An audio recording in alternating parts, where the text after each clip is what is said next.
युद्धाचा फटका आता ठाण्यातील हॉटेल व्यावसायिक यांना बसत असतानाच आता या ठिकाणी असलेल्या हॉटेल्सला सिलेंडर मिळत नसल्यामुळे हॉटेल व्यावसायिकांनी आणि कर्मचाऱ्यांनी चक्क चूल रचून जेवण बनवण्यास सुरुवात केली. शहरातील हॉटेल बंद होण्याच्या मार्गावर होत असतानाच आता त्यांनी चुलीचा पर्याय निवडलाय.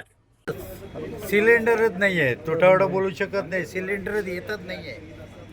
एक दिवस एक सिलेंडर तर द्यायचे, तो पण आता बंदच झालेला आहे ऑलमोस्ट. गव्हर्नमेंट काय बोललं 20% आम्ही द्यायला सांगितलेल्या कंपनीला. 20%मध्ये काय हॉस्पिटल आणि शाळेतलं देतात.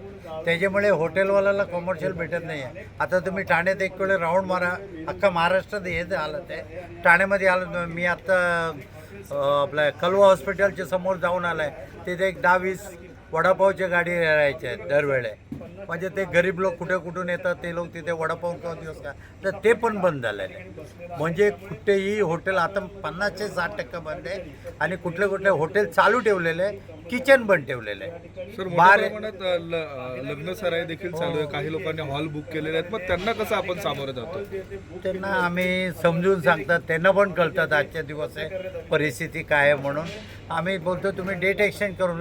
बरेच लोक डेट चेंज करून घेतात, बरेच लोक कॅन्सल पण करतात. आता हे आम्ही जेवण कशासाठी बनवतो, आमचे स्टाफ जायला नको.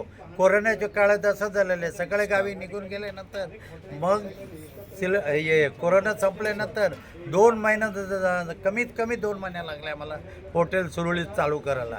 ते दिवस येऊ नको, गावी जायला नको म्हणून त्यांना इथे आम्ही जेवण बनवून देतो आजचे दिवस. हॉटेल देखील हॉटेल आहे, मोठमोठे हॉटेल आहेत, रेस्टॉरंट, बार, ते कशा पद्धतीने आपण आता हाताळतो?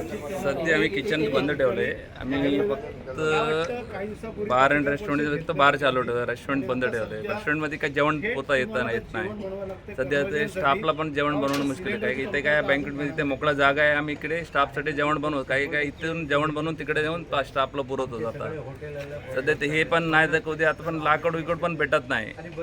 ते तर नाही भेटत, ते पण नंतर करता येणार नाही. आता सरकारकडून काय अपेक्षा आम्हाला कुठेतरी 50% जरी हे त्यांनी व्यवस्था करून दिलं ना, आमची काय सुरळीत चालू राहील. स्टाफला तरी जेवण देता येईल. तरी आम्ही कन्झम्पशन कमी केले, कमी करून तरी ते होईल. आम्ही काय इंडक्शन वगैरे आणले, ते आमच्याकडे काय एवढा लोड घेत नाही, लोड नाही केवी पास नाही आपल्याकडे, सँक्शन नाहीमुळे ते आपण जास्त इलेक्ट्रिसिटीवरती पण डिपेंड होऊ शकत नाही. त्याच्यात पूर्ण आपलं काय पूर्ण काम होत नाही ते इंडक्शनमध्ये. इंडक्शन पण मार्केटमध्ये भेटत नाही. पहिले काय 10,000ला भेटायचे, आता 20-25 हजार रुपये घेतात. सगळं काळाबाजारी जास्त आहे. आता पण काय ठिकाणी सिलेंडर पण भेटतं, काहीतरी भाव घेतात. आता 1800चे सिलेंडर 5,000-6,000 घेऊन काही विकतात. आणि ते आता रेस्टिंगवाले ते येऊन आपल्याकडे येऊन विचारतात तुम्ही घेतले कुठून, काय घेतले. काळ्या बाजारमध्ये काळं हे ब्लॅकमध्ये आपण घेऊ शकत नाही. नक्कीच आपण